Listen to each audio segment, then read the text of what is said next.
I'm going to give a little introduction here. This will be the first of what I've dubbed the Fight Lab Face-Off, which I'm going to do it in video and audio format, so I don't want to call it a podcast because I'll get hate mail.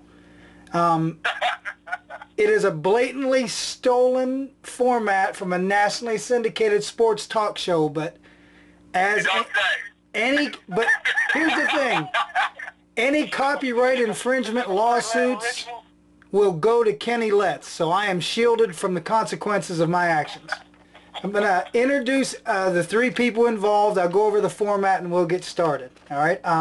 My name's William Johnson. I'm the host.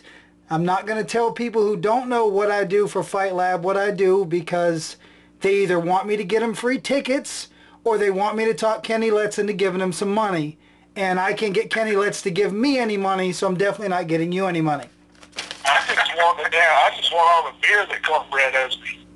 Good luck with that. Yeah, it's about 3 cases now. 3 cases of beer. You know, he says he doesn't owe you anything. No, he thinks that I owe him. That's without interest, isn't it, David? Yeah, he thinks that I owe him like 4 cases in a t-shirt.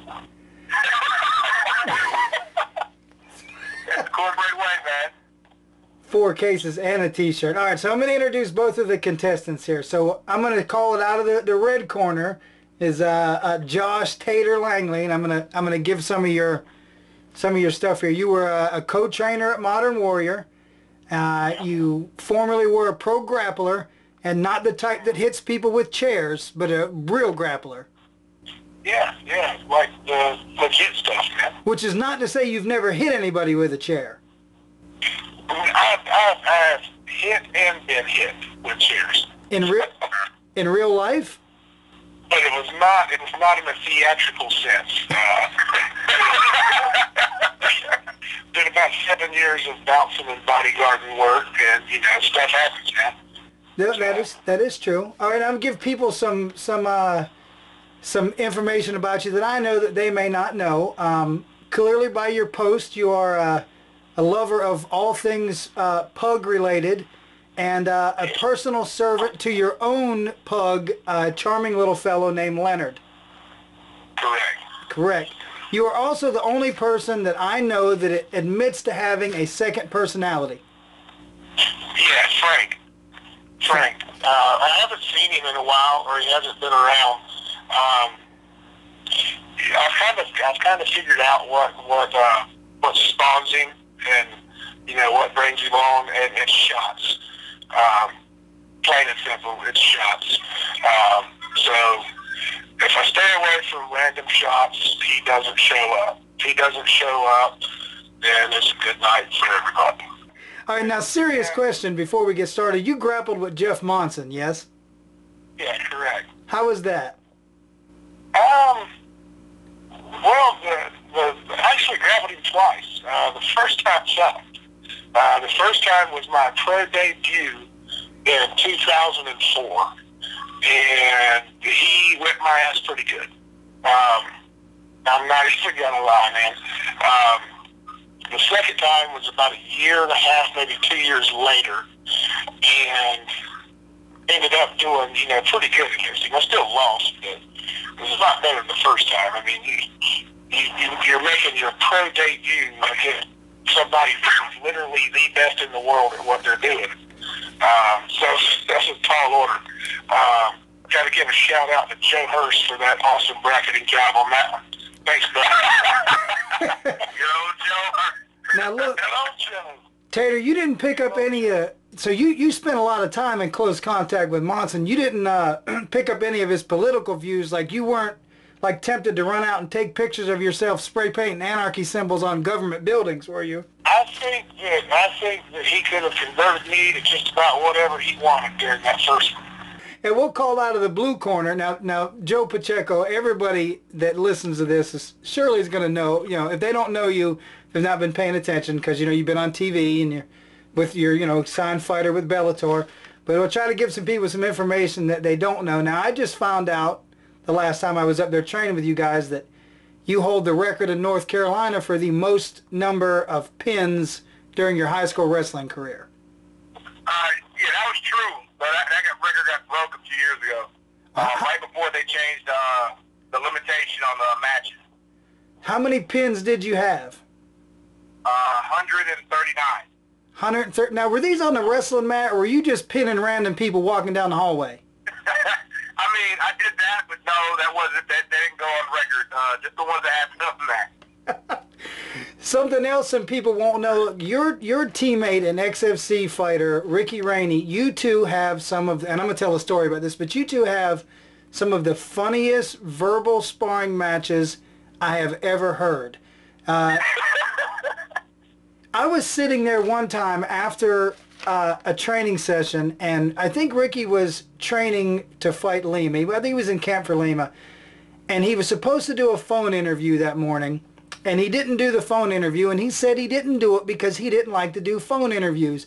And you said, no, you didn't do it because you didn't have enough minutes on your telephone.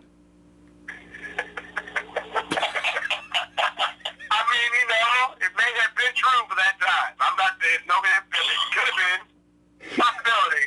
So was a total jab. So if it's true, it's not a jab. That's it. It's just pointing out the obvious. And something else people might not know is that you are a habitual fried chicken hoarder. This is not true. That's unfactual. Look, because the simple reason for that is the only reason that you know about fried chicken Friday is because I shared with the Wonder Bread, and he decided to eat more than what he was given. Okay, so let me tell the fans how this went. Fight Lab. Man, that's borderline racist, William. You know, look, I'm not. It would be if I wasn't Hispanic. I'm not gonna say. If something about rice and beans, then I would have been a little upset. I'm not going to say the reason why Joe didn't share his chicken with me at Fight Lab 34 was because I'm a minority, but I'm not going to say that's not the reason why he did it. So look, for people who don't know what happened, Fight Lab 34 setup, Joe strolls in with a Tupperware container full of fried chicken.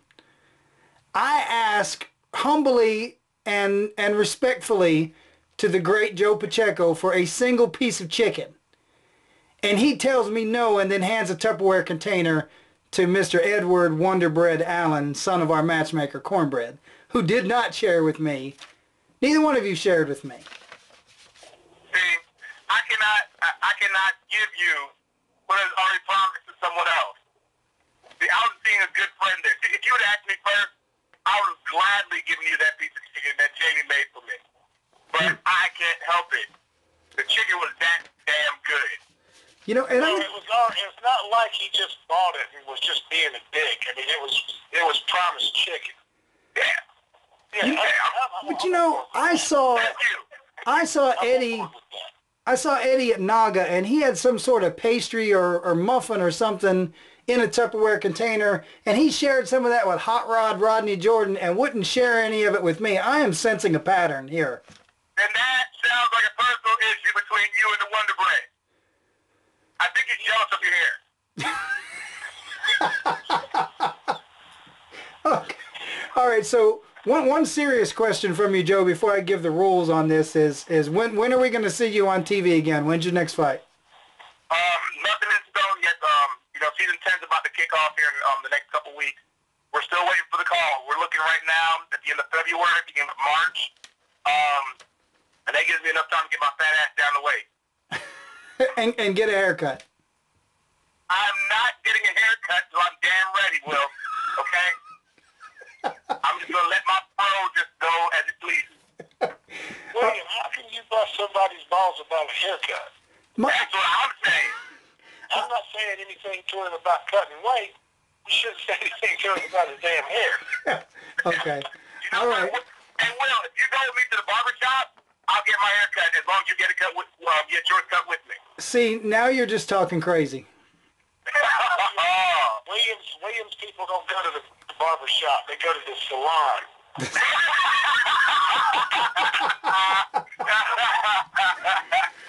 All right, so look, here are the rules. I'm going to ask, I think I have 10, 11 questions. 30 seconds apiece to answer the question. I will give points purely at random based at my discretion. I was supposed to have a bell. Walmart didn't have a bell, so I'm just going to have to tell you when you score a point. The winner... Just say ding, ding.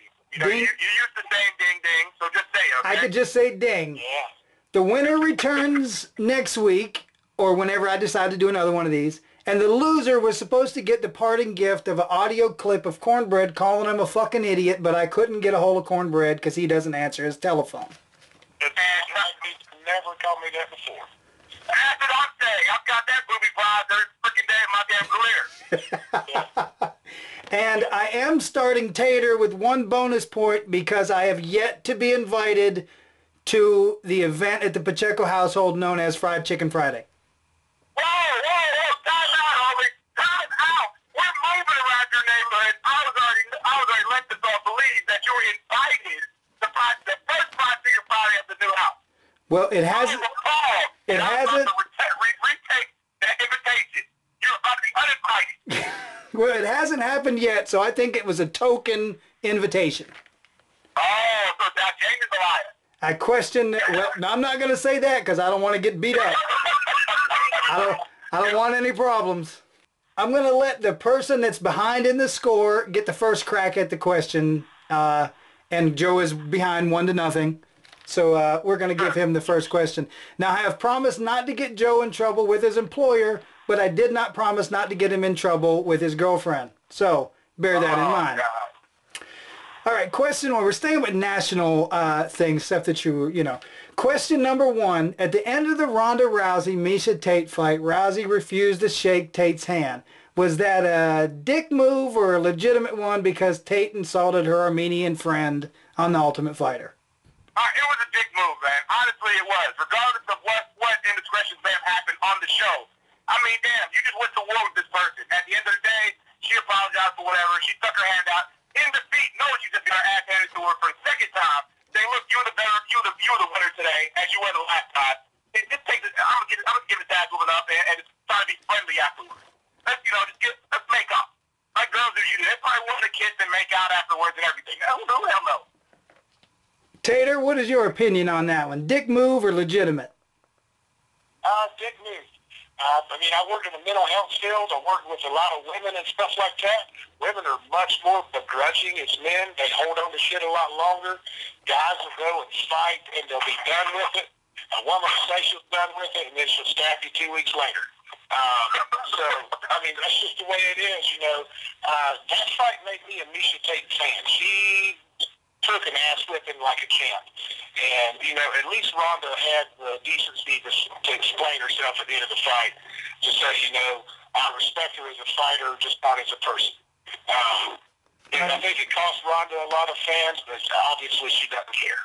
So I'm sticking with dick move, or in this case, bitch move. Now, Ronda said that the unibrow comment Miesha Tate made against the Armenian guy was racial. Now, I'm not saying a lot of Armenians have unibrows, but a lot of them do. So, Tater, was that a racial comment or was that just positive grooming advice? I think it was more of an observation. You know, people are so sensitive about racism in general. We're such a mixed, just a hodgepodge of different races and everything. Now, I don't even know what the hell I am. So how can I get offended? But you know, the thing is the dude basically has a mustache on his forehead. He knows it's bad. It's bad. Fix that shit. You know why I don't wear skinny jeans? Because I'm fat. I put on regular pants and I run with what I've got. He's got to be able to see that. You know, fix it, man. I think she's trying to give him a little friendly advice, but at the same time, you know, she knows that Ronda's tight with him, so who knows, man. Well, if we buy you a pair of skinny jeans, will you put them on and take a picture? I got hammered one night and put on one of Keith's walkout T-shirts. I'm a cardiac guy, and he's a medium guy.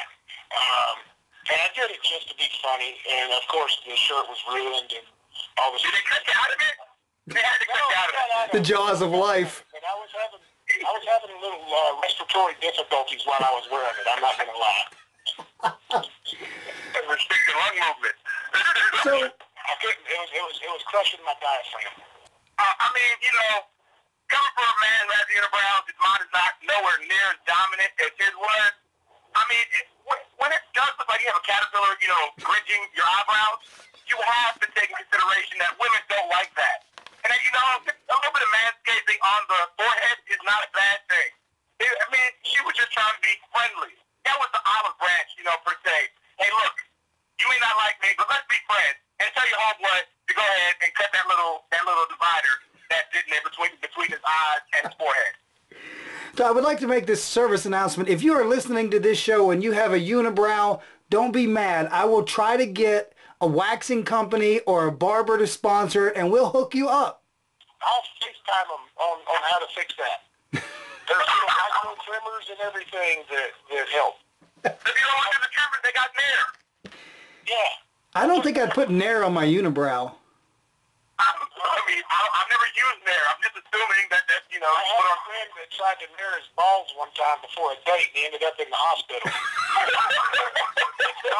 It's not for sensitive skin. Don't put it on your head. Or damn, Keith. Why, Keith? Damn it, Keith. Different friend, but yeah. All right, so the score is tied, so I'm going to throw this one to Tater first. So Chris Weidman, 2 wins over Anderson Silva. One, Silva was clowning. The second, he snapped his leg in half. Weidman, legitimate 185er, or 2 lucky wins over Silva, and we really don't know anything about him? I'm going to have to say he's legitimate. I mean, just for the simple fact that, yeah, Anderson is heading towards the twilight of his career, but he's still one of the best, if not the best, to ever do it. And he has beaten the piss out of everybody up until that point. I don't think that 6 months makes a difference between his last fight and the first Weidman fight. I think that was he got cocky and he got caught, and then this time he got, he had a bad break, no pun intended. I would like to see. I'm anxious to see how the next fight goes. If they beat Vitor, if Weidman does beat Vitor, then you have to just say hands down, he's the best in that weight class right now. I mean, you have to say that anyway. He's got the damn belt. And it's like Ric Flair says, "Beat a man, you got to beat the man." And right now, Weidman's the man. You don't have to like it, but you got to respect it. And Joe, what's your opinion on that one? I absolutely agree. When we go back into the record books, regardless, if everything's cleaned away, no internet, no anything, you'll get to watch the video. On paper, this man has beaten, in my opinion, the best pound for pound fighter 2 times in a row. Regardless of how he did it, he got lucky the first time. It's hard to say you get lucky in an MMA fight because all it takes is one good punch and that's it. And with the second one with the break, I mean, he did check the kick, and that's what the checking of a kick's supposed to do. And I think he's legitimate. I think he'll have problems with Vitor, especially if they fight in the States and Vitor is not on his TRT. But right now, as we speak, he has to be considered the best in the world. There's no doubt about it. It's kind of hairy in that way, but my honest opinion, the dude's legit. I know he trains his butt off at where he's at, and I have a lot of respect for the guy. That's going to bring me to my next question, because Weidman made some kind of disparaging remarks about Belfort and that testosterone replacement. Joe, I'm going to throw this one to you first. So my question is Belfort a resurging fighter, or is he a cheating testosterone junkie? The thing about testosterone replacement, man, is that you take it to replace the testosterone you're not making anymore, which means earlier in your career, you were abusing your body to force it to make more testosterone. Now that you're up in age, that it's not making what you're used to producing. I hate to say it, but yeah, not everybody has the capability of going on TRT. It would be a totally different dynamic if it was. But yeah, I have to say it's cheating, and to think that he gets away with it so freely as he has been. It'd be nice if we all got a free, injection every 2 weeks of testosterone to get us off the walls of training every day. But, I don't agree with it at all. Tater, what's your opinion on that one? I mean, I have to agree as well. You know, the thing is TRT is designed for men in their mid to late 40s. All right, you know, and yeah, there is a shortage, or you start to diminish your testosterone as early as your 30s, but not to the point that these guys are abusing it. You know, and look at Vitor. He's the phenom for a reason. They call him that. The guy's built like a brick shithouse. So you mean to tell me that he has enough testosterone in his body to maintain that physique day in and day out, but not get through a fight camp? Yeah, I've got to call bullshit on that one.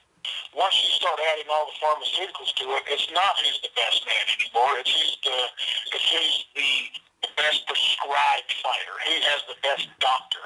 Who can come up with the best cocktail to stick in your ass to give you, your superhuman powers. All right. Next question, Joe. I'm going to throw this one to you first. Sarah McMahon, next UFC Women's Champion or not? I'm going to say hell yeah. Just, coming from the heart. She went to school in the area. She's from the Southeast. Plus, she's a wrestler. So it'll be great. They always say that the best way to try to nullify a judo person or wrestling is to go the opposite direction, which is judo or wrestling. So, it'll be fun to see how it goes, see who can dominate the takedown. But the only problem I see with that is if she can, incorporate her freestyle wrestling, it's more of a Greco style to deal with the judo that Rousey has. But as far as I'm concerned, I really believe that she'll push the pace, she'll pressure into her, and she will not be on her back so easily as in the last fight, So it's in my eyes, I see hands down Sarah Madison next women's champ. Tater? I hope so. Just because, if nothing else, then to kind of bring Ronda down off of her pedestal a little bit. And then, there is the Carolina connection there. Plus, just to be a dude for a second, I think Sarah McMahon's kind of hot. And the fact that you have two Olympians going at it, that's the thing that Ronda, that's been her advantage over everybody. Is her ground game has just been so much better. Well, you take somebody that has a fairly similar discipline, and they're just as good as you. It's going to be an interesting fight. I honestly think that Sarah's striking is better than Ronda's. It could be one of those things like with Brock. Brock was beating the shit out of everybody that he could take down and hold down, and then he ran into somebody he couldn't, and he ended up getting mugged. And so I would be just thrilled to see Sarah take it. All right, Tater, this one's yours to begin with. So Ben Askren was negotiating to fight with the UFC, and I don't want to discuss his release from Bellator, but he was negotiating with the UFC. The UFC elected not to sign him, and Ben went to the media and said he didn't get the chance to prove he was the best 170-pounder because a bald, fat man wouldn't give him a job. Clearly, he was talking about Dana White. Is it a good idea to call a prospective employer bald and fat, or was that just dumb as hell? I think that he kind of probably did it, because he had his feelings hurt. In his mind, he is the best, but in my mind, I think he's boring as hell. And the UFC just has just an influx of talent that people actually want to see. If I'm ordering a pay-per-view card, there's fighters that I look for. Clay Guida. Clay Guida doesn't win every fight that he fights, but God almighty, that dude fights in every fight that he has.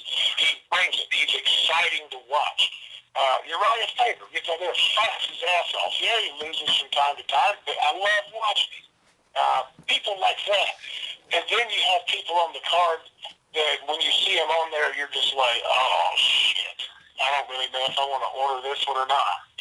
I think that if they did give him a contract, I would remove his win bonus. I would give him his show money. I would give him half of his win money if he won. He gets the other half if he finishes. You know, and that's just to keep somebody, or to keep them from laying on somebody for, you know, 5 rounds, which is what he's done the entirety of his career.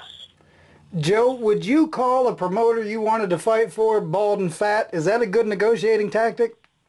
Well, I mean, if you look at Ben Askren's MO, I mean, he's done that his whole career. Even at time Bellator, he stayed talking mad shit about the owner, about the fighters, and the fight promoters. So I mean, it's nothing out of character for him. He's always been the ballsy guy that's going to say what's on his mind, whether it's good, bad, or ugly, because he's been the best. Not saying that he's not talented, not saying that he's not good at what he does, but in mixed martial arts, like, you know, he's very one-dimensional.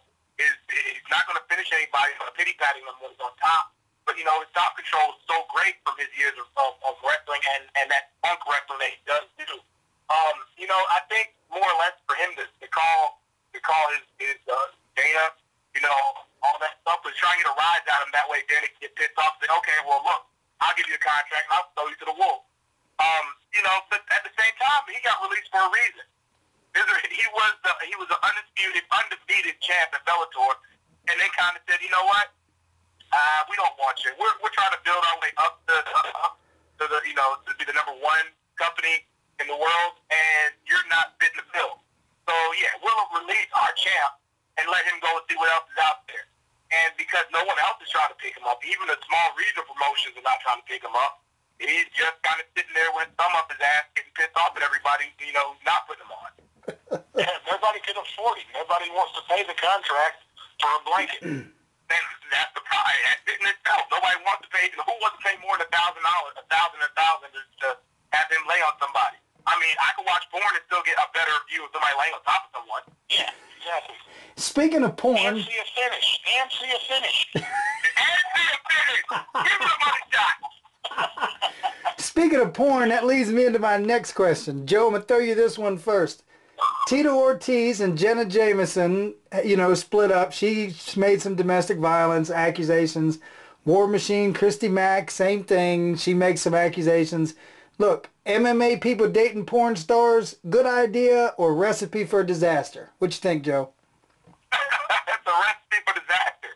I mean, it's like taking both kids from broken homes and throw them together. You got to think about it. I mean, I've heard it time and time again that, you know, MMA is a horror sport.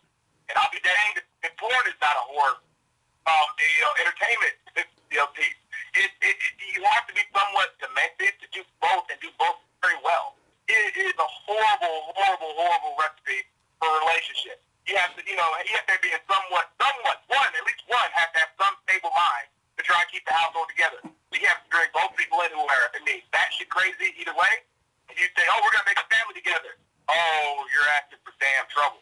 Hey, Tater, what's your opinion on this MMA and porn star or you know, attraction apparently?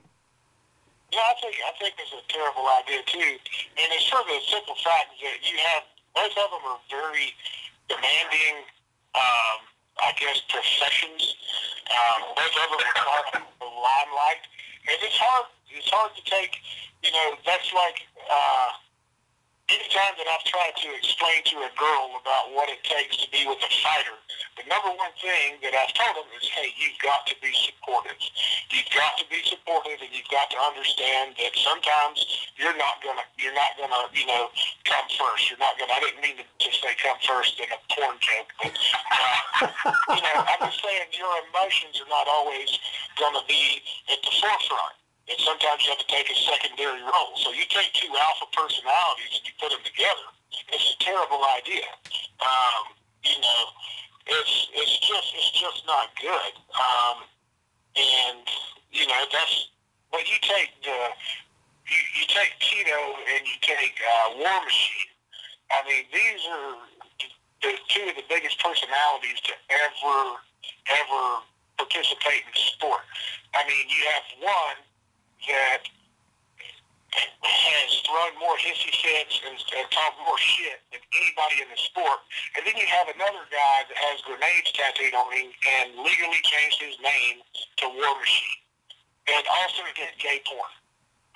So, you know, none of the personalities that we've discussed are stable, and it just so happens that kind of benefits what I think of that dynamic in general. I think it's a terrible idea. Yeah. So, okay. On another note, who had the hotter porn star girlfriend? Was Jenna Jameson or Christy Mack? Who's? And both of you can weigh in because this isn't a point question. Which one was hotter?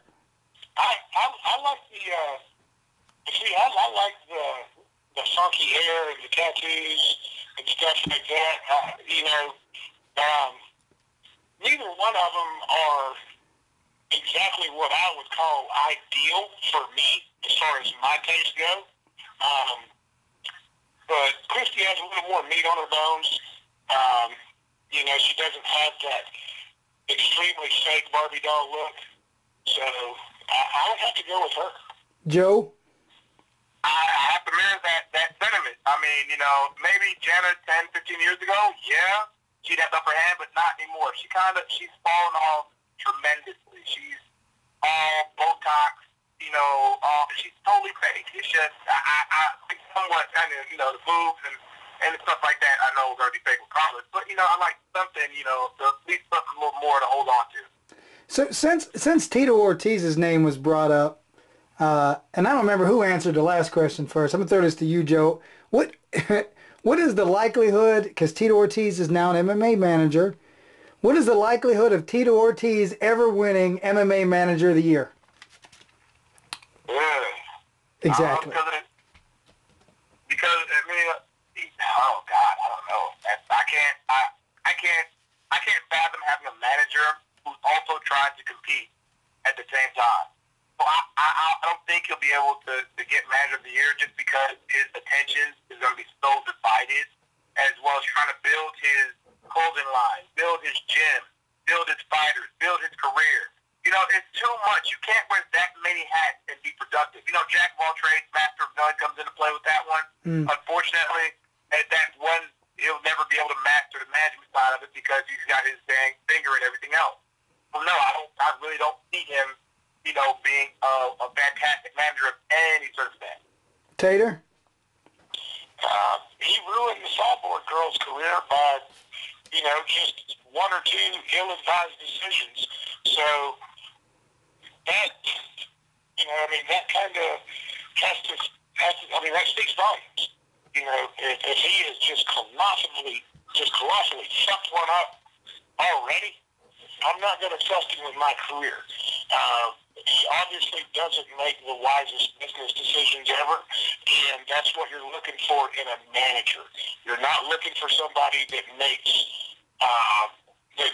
decisions out of emotion. Your manager is there to do what's best for you in an emotionless way as possible. They control the business of it. And I think that he's not that good of a businessman. I think he's way too emotional to be a calculated, successful manager. So no, he'll never win that. I have the score at Tater 33 and Joe 31. So it's coming down. That penalty point for over that fried chicken, Joe, might hurt you. I just want you to know. You know what? I can't wait for you to come back and roll with us. That probably won't be anytime soon. How good is your long-term memory? Oh, I'm going to write it down. Okay, it might be a long time before I forget where the gym is. All right, Robert, I'll come pick you up. Don't worry. You got a buddy,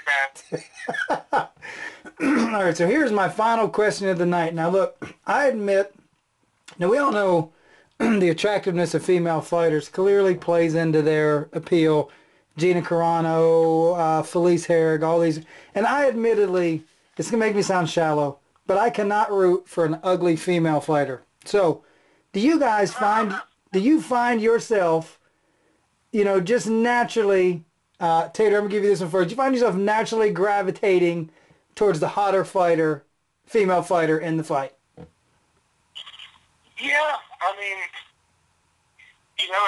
the thing with women's MMA is it's not as mainstream yet as the guys are. They're not as recognizable. That's like if you put on a football game and you don't know the two teams that are playing, you know, you end up liking the one that has the cooler uniform. And that's the one you pull for. You know, until you have other information to dictate otherwise. You know, but the thing is, if there was a lot of cute chicks on that Ultimate Fighter season, a lot of them. Now, there were a couple of them that were not, but it's easier to like somebody that's hot because you want to like them, you know? But at the same time, I think that if we had a girl that came in that was built like Roy Nelson, I would just have to pull for her. I would have to pull for her.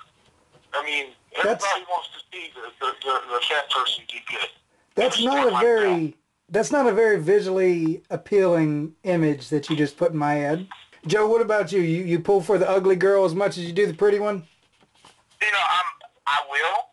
I'm first class fan. It's just like, you know, if you put two cars right beside each other, have the same price tag on it, and one looks like an old Pinto, the other one looks like a Ferrari, you're gonna go for the daggone Ferrari. It's unfortunate, but it's part of human nature. You're always gonna go to off of first level of attraction is gonna be visual. So yeah, it's gonna be okay. Who's gonna pique my interest? Who am I gonna root for if I know nil about either one of them? It's gonna be the one that has the prettier smile, the nicer legs, the better tattoos. You know, it's unfortunate, but that's the way of life. That's the way life is. You know, if they're always going to pull for the better looking, there's a reason why, you know, models are models and not models are not models, I guess. It's part of it. It's part of the sport. You know, you show a lot of flesh, you show a lot of athleticism, and yeah, once you get to a wider range, a wider audience, you see more people come up in more of a developed skill set, then you'll be able to more peel away from just the visual aspect of what you're seeing. You'll be able to respect more of the martial part of it. Especially when it start getting to mixed martial arts, because right now the women's division, what I've noticed is that a lot of them are really one-dimensional. You know, God bless Ronda Rousey, but her hands are not the best in the world. And her takedown is good because of her judo, and her reason that her jiu-jitsu is as good as it is because of her hips from judo. So it does. You know, the prettiest thing is always going to win. All right. So after 13 questions and much political incorrectness, which wasn't too bad, my final score. And this may or may not have been influenced by Joe threatening to hurt me, which Tater could hurt me too, but Tater is 500 miles away, and Joe Pacheco is 20 miles away. Might be closer. Might be closer, that's right, because that's right, you are moving closer. I had the final score at Pacheco, as Cornbread calls you, 44, and Tater 42. Of course, it's all arbitrary because I just make up shit as I go along. And much like whatever that show Drew Carey is, the point total means absolutely nothing, and I'm sure I'll call both of you to come back. This means, Joe, that we... Yeah, I had a blast. It was fun. Good times. Heck yeah, it was that. It was really well put together, Will. Well, this means that we have to bring you back, Joe. I have to find an opponent for you in a week or two. I don't know. At Tater one, I was going to throw him against Keith Richardson, but now I have to... Now, I can't put you, Joe, against your coach because then you'd have to deal with him in the... I don't think you have enough editing equipment to host me and Keith. God, can you imagine that would go down? I'm not editing anything because, once again, I'm not the one that's going to get sued if we offend people. So I'm just putting it out as is. You know, Cornbread hadn't got... Hey, look, if Cornbread hadn't got the company sued yet, the only person I know that's got the company sued is Keith Richardson. So if Cornbread hadn't gotten him sued yet, then, you know, I don't think I'm going to do it. All right, well, thank you guys. And I know it's kind of late, and I appreciate you guys calling. And I was able to figure out how to do a three-way call. It was a little sketch to begin with. So I will be in touch. And whenever we decide to do episode 2, Joe, I will give you a call. All right, bro. All right, thank you guys. All right. All right, take it easy. Good night. All right, take care. All right, see you, buddy.